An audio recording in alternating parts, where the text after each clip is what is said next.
तो पिछले लेक्चर में हम लोगों ने पढ़ा था सजातीय श्रेणी।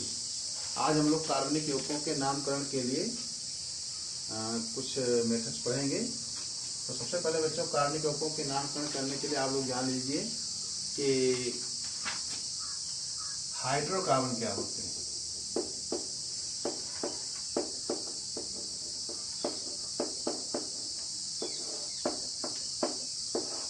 बच्चों, ऐसे यौगिक जो हाइड्रोजन और कार्बन से मिलकर बने होते हैं, ऐसे यौगिक जो हाइड्रोजन और कार्बन से मिलकर बने होते हैं हाइड्रोकार्बन कहलाते हैं। जैसे कि हमारे पास CH4 है, C2H2 है, C6CH6 है, etc। ये सारे कंपाउंड्स देखिए बच्चों, ये सारे कंपाउंड्स कार्बन और हाइड्रोजन से मिलकर बने हुए हैं। इन यौगिकों में केवल कार्बन और हाइड्रोजन है, अर्थात ये हाइड्रोकार्बन है। तो बच्चों याद रखिएगा, ऐसे यौगिक जो हाइड्रोजन और कार्बन से मिलकर बने होते हैं हाइड्रोकार्बन कहलाते हैं। बच्चों, हाइड्रोकार्बन दो टाइप के होते हैं। एक होते हैं संतृप्त हाइड्रोकार्बन,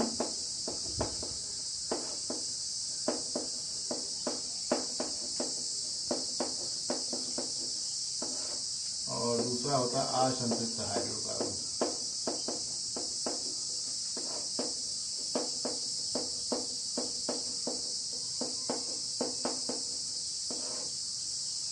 सबसे पहले बच्चों हम लोग बात करेंगे संतृप्त हाइड्रोकार्बन की बात करेंगे।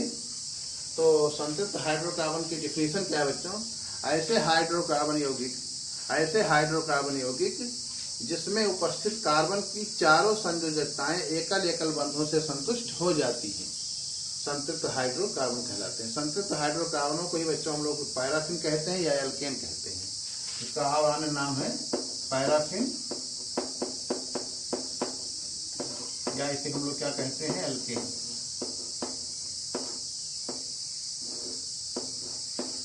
तो बच्चों याद रखिएगा, इसकी डिफिनीशन है पैराफिन या एल्केन की। ऐसे हाइड्रोकार्बन यौगिक जिसमें उपस्थित कार्बन की चारों संयोजकताएं एकल बंधों से संतुष्ट हो जाती हैं, संतृप्त हाइड्रोकार्बन कहलाते हैं। तो बच्चों याद रखिएगा, इसके लिए हमने क्या कहा कि इसमें जो कार्बन की वैलेंसी होगी वो सब एकल बंधों से संतुष्ट हो जाती है। तो बच्चों, एल्केनों का जो समान सूत्र है वो है CnH2n+2, और जब इसका नाम हम लोग बनाएंगे तो इसमें सफिक्स जुड़ेगा n, और कार्बनिक यौगिकों का जो प्रीफिक्स बताया गया वो आप लोगों को बताया, जिसका कार्बन 1 होता है तो मेथ होता है, कार्बन 2 होता है तो एथ होता है, कार्बन 3 होता है तो प्रोप होता है, 4 से ब्यूट होता है, 5 से पेंट होता है, 6 से हेक्स, 7 से हेप्ट, 8 से आर्क, 9 से नॉन, और 10 से टेप।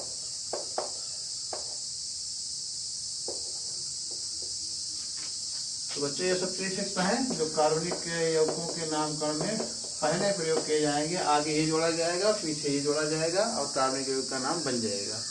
तो बच्चों, ये सूत्र पर जितने भी यौगिक बनेंगे वो सब एल्केन कहलाएंगे या पैराफिन कहे जाएंगे, या तुमको हम संतृप्त हाइड्रोकार्बन कहेंगे। तो बच्चों, अगर इस पर हम 1 2 3 रख के चले जाएं तो बनेगा CH4, और C से हो जाएगा मेथ, और धन N, इसका नाम हो जाएगा मेथेन। तो बच्चों 2 रखेंगे सूत्र में, अगर हम 2 पुट करें हमें मिलेगा C2H6, और इसका नाम बन जाएगा S धन N, एथेन। तो बच्चों 3 पुट करें तो बनेगा C3H8, नाम बनेगा इसका प्रोपेन। तो बच्चों 4 पुट करें C4H10, 4 से ब्यूट होता है, ब्यूट धन N हो जाएगा बच्चों ब्यूटेन। अगर 5 पुट करें C5H12 बनेगा, का नाम बनेगा पेंटेन। 6 पुट करें तो बनेगा C6H14, का नाम है हेक्सेन। इस प्रकार से बच्चों इसे मान रख करके और इसकी सहायता से आप नाम बना सकते हैं। अब बच्चों, इसमें मेन चीज हमने बताया था कि जो संतृप्त हाइड्रोकार्बन होते हैं उसमें कार्बन की चारों संयोजकताएं होती हैं, एकल बंधु संतुष्ट हो जाती है। इस हमारे पास मेथेन है, तो मेथेन हमारे पास 3 है, इसके 4 हाइड्रोजन हैं, चारों तरफ हम बिखेर देते हैं। और कार्बन का इलेक्ट्रॉनिक विन्यास 1s2 2s2 2p2 है। इसके बाहरी कोश में 4 इलेक्ट्रॉन हैं, तो 1 2 3 4। और हाइड्रोजन का परमाणु के एक इलेक्ट्रॉन मोनेशन है, इसके बाहरी कोश में 1 इलेक्ट्रॉन है। बच्चों 1 का साझा हो जाएगा और ये हीलियम की अस्थायी संरचना प्राप्त कर लेगा।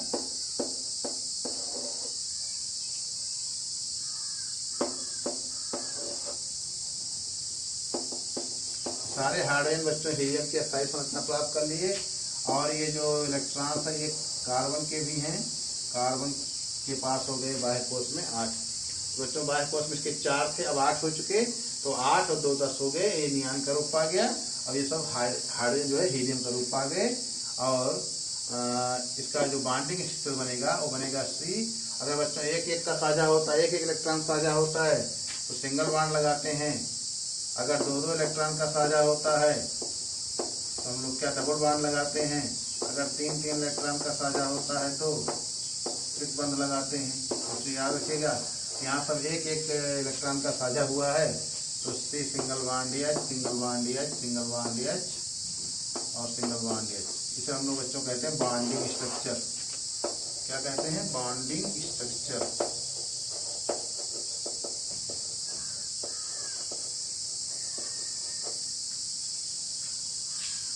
तो बच्चों इस प्रकार देखिए आप लोग जितने भी ये बने हैं सब एक क्या कहलाते हैं?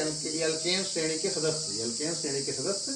और ये सब संतृप्त हाइड्रोकार्बन है, या इसे हम एल्केन कह सकते हैं या हम इसे पैराफिन कह सकते हैं। इनका नाम बता दिया गया आपको। और इसमें जितने भी यौगिक हैं इसमें जो भी कार्बन है, कार्बन की वैलेंसी सब एकल एकल बंधु संतुष्ट हो जाएंगी। जैसे बच्चों अगर हमारे पास हम एथेन ले लें C3H6, इसमें 2 कार्बन है, 1 2 और 6 हाइड्रोजन है, 1 2 3 4 5 6। यहाँ पर ये बच्चों सब सिंगल सिंगल बॉन्ड से इसकी वैलेंसी संतुष्ट हो जाएंगी। और इसको हम शॉर्टकट में लिख सकते हैं, इसको CH3 और इसको लिख सकते सिंगल बॉन्ड फिर CH3। इसको हम इस प्रकार से भी लिख सकते हैं। इसी प्रकार से चलो हमें C4H10 का बनाना है। तो C4H10 में 4 कार्बन है, 1 2 3 4 और 10 हाइड्रोजन है। तो यहाँ पर देखिए बच्चों इस प्रकार से हम इसकी वैलेंसी पूरी कर देंगे और सिंगल बॉन्ड पर हाइड्रोजन लगा देंगे। और ये देख लीजिए बच्चों 10 हाइड्रोजन हो चुके।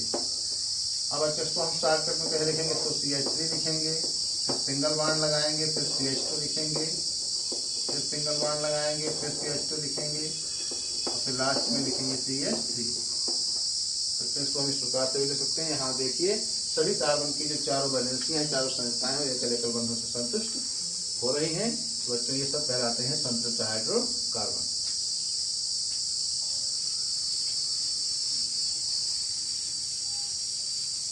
अब बच्चों अगली बात ये है कि ये जो एल्केन्स हैं, अगर इनमें से एक हाइड्रोजन कम कर दिया जाए, इन सभी एल्केनों में से एक हाइड्रोजन अगर कम कर दिया जाए बच्चों, तो ये एल्किल ग्रुप बन जाते हैं। मतलब एल्केनों में जहाँ पर एन जुड़ता है वहाँ पर हो जाता है, एन की जगह पे हो जाता है इल। तो बच्चों ये मेथेन है, इसमें अगर एक हाइड्रोजन कम कर देंगे, जैसे हमारे पास ये मेथेन है CH H H और H। अगर एक हाइड्रोजन कम कर देंगे तो हमारे पास ये वैलेंसी ओपन है, ये सिंगल बॉन्ड हो गया। उसके बाद ये CH3 है, ये CH3 हो गया। अब बच्चों ये मेथेन था, मेथेन में जहाँ पर एन था वहाँ पर आप इन कर दीजिए, इसका नाम हो जाएगा मेथेन। इसी प्रकार बच्चों इसमें एथेन है, एथेन का ये स्ट्रक्चर भी आपको बताया गया था। ये हमारे पास एथेन है, अगर एक हाइड्रोजन कम कर दिया जाए, ये वैलेंसी खुल गई है तो ये वैलेंसी ओपन कर देंगे। इसके बाद ये पूरा जोड़ेंगे बच्चों तो C2H5 आएगा, ये हो गया C2H5। और एथेन में एन हटा कर केल कर देंगे तो हो जाएगा एथेन। इसी प्रकार बच्चों इसमें हटा देंगे तो हो जाएगा C3H7, इसका नाम हो जाएगा प्रोपीन। इसी प्रकार से बच्चों एक हटाएंगे तो हो जाएगा C4H9, इसका नाम हो जाएगा ब्यूटीन। इसका हो जाएगा C5H11, इसका नाम हो जाएगा पेंटिन। इसी प्रकार इसका नाम हो जाएगा C6H हेक्सिल।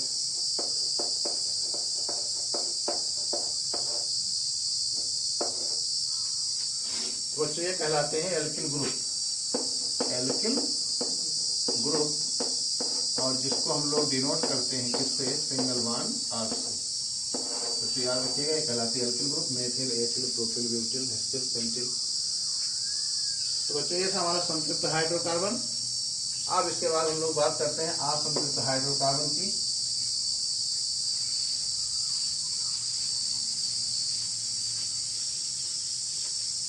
बच्चों असंतृप्त हाइड्रोकार्बन क्या होता है? असंतृप्त हाइड्रोकार्बन ऐसे हाइड्रोकार्बन यौगिक जिसमें कार्बन की सभी संयोजकताएं, जिसमें उपस्थित कार्बन की सभी संयोजकताएं एकल एकल बंधों से संतुष्ट नहीं होती हैं, बल्कि पूरी श्रृंखला में कहीं न कहीं दो कार्बन के बीच एक दिग्बंध या एक त्रिबंध पाया जाता है, असंतृप्त हाइड्रोकार्बन कहलाते हैं। बच्चों फिर से डेफिनेशन सुनिए, ऐसे हाइड्रोकार्बन यौगिक जिसमें उपस्थित सभी कार्बन की चारों एक संयोजकताएं एकल एकल बंधों से संतुष्ट नहीं होती हैं, बल्कि पूरी श्रृंखला में कहीं न कहीं दो कार्बन के बीच में एक द्विबंध या एक त्रिबंध पाया जाता है, असंतृप्त हाइड्रोकार्बन कहलाते हैं। बच्चों इसके दो पार्ट हैं असंतृप्त हाइड्रोकार्बन, एक भाग है इसका एल्कीन और दूसरा भाग है इसका एल्काइन।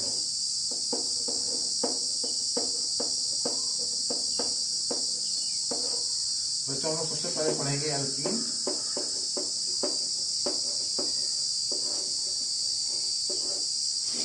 बच्चों एल्कीन की डेफिनेशन क्या है? ऐसे हाइड्रोकार्बन यौगिक जिसमें उपस्थित सभी कार्बन की चारों संयोजकताएं एकल एकल बंधों से संतुष्ट नहीं होती हैं, बल्कि पूरी श्रृंखला में कहीं न कहीं दो कार्बन के बीच में एक दिग्बंध अवश्य पाया जाता है, असंतृप्त हाइड्रोकार्बन का एक भाग एल्कीन कहलाता है। तो चुके से समझिए डेफिनेशन, ऐसे हाइड्रोकार्बन यौगिक जिसमें उपस्थित सभी कार्बन की चारों संयोजकताएं एकल एकल बंधों से संतुष्ट नहीं होती है, बल्कि पूरी श्रृंखला में कहीं न कहीं दो कार्बन के बीच में एक द्विबंध अवश्य पाया जाता है, असंतृप्त हाइड्रोकार्बन का एक भाग एल्कीन कहलाता है। बच्चों एल्कीनों का समान सूत्र है, एल्कीनों का समान सूत्र है CnH2n और इनका सफिक्स बच्चों इन, पीछे क्या जुड़ेगा? इन जुड़ेगा। और बच्चों अभी भी बताया गया आपको कि वो जो दिग्बंध होता है वो दो कार्बन के बीच में होता है, इसलिए बच्चों ये हमारी स्टार्टिंग जो होगी वो दो कार्बन से होगी। यहाँ पर हम रखेंगे n बराबर 2, तो बनेगा C2H4। कार्बन दो से बच्चों होता है 8, पीछे जुड़ेगा इन, जिसका नाम हो जाएगा एथीन। अब बच्चों 3 रखेंगे C3H6, इसका नाम हो जाएगा प्रोपीन। 4 रखेंगे C4H8, इसका नाम हो जाएगा ब्यूटीन। 5 रखेंगे C5H10, इसका नाम हो जाएगा पेंटीन। इसी प्रकार बच्चों 6 रखेंगे C6H12 हो जाएगा, इसका नाम हो जाएगा हेक्सेन। इसी प्रकार से नंबर ऑफ कार्बन को बढ़ा करके हम तमाम कंपाउंडों का निर्माण बना सकते हैं। अब बच्चों इसमें बात अगली है, हमने कहा था कि पूरी श्रृंखला में कहीं न कहीं दो कार्बन के बीच में दिग्बंध अवश्य पाया जाएगा। इस हमारे पास C2H4 में 2 कार्बन हैं और 4 हाइड्रोजन हैं, तो यहाँ पर दो ही कार्बन है और बताया गया 2 कार्बन के बीच में एक दिग्बंध अवश्य होगा। यहाँ पर दिग्बंध लगा दीजिए, फिर यहाँ सिंगल, क्योंकि कार्बन की वैलेंसी 4 होती है, 2 1 3 1 4, 2 1 3 1 4, सिंगल बॉन्डेड पे कौन आ जाएगा? हाइड्रोजन। तो ये हो गया इसका स्ट्रक्चर। इसको हम शॉर्टकट में लिखते हैं CH2 डबल बॉन्ड CH2। तो यहाँ पर आपने देखा 2 कार्बन के बीच में एक दिग्बंध है। इसी प्रकार बच्चों का हमारे पास C3H6 है, तो C3H6 में 1 2 3 कार्बन है